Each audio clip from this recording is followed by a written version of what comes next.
Hi everyone, and welcome back. In a world that is full of violence, hatred, suffering, and the most evil deeds that people sometimes commit, atrocities that take place. And when we watch these events, perhaps on our television or we watch them on social media, if they're in another country or perhaps another city, we can feel removed from them. But when these things are happening right on our doorstep, it really challenges every one of us. Because in our natural ability, none of us can love people when they're in this way, when they're doing evil things, when they are manifesting such violence and hatred. It's impossible to love them. And yet Jesus calls us to love our enemies, to bless those who persecute us.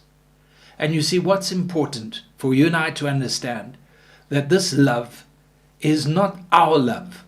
It's not our ability. It's not of our efforts. The love we so desperately need in our lives for one another is the love of God. And someone once said, you cannot have the love of God without having the God of love.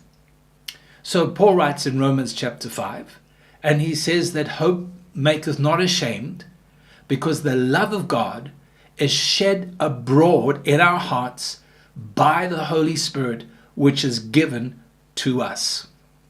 So the love that we're talking about, this amazing love of God, is the same love that God had for you and I.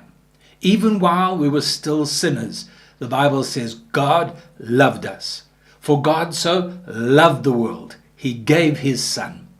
That love that God has, there is no envy, there is no unforgiveness, it's unbiased, there's no hypocrisy, it's simple, it's pure.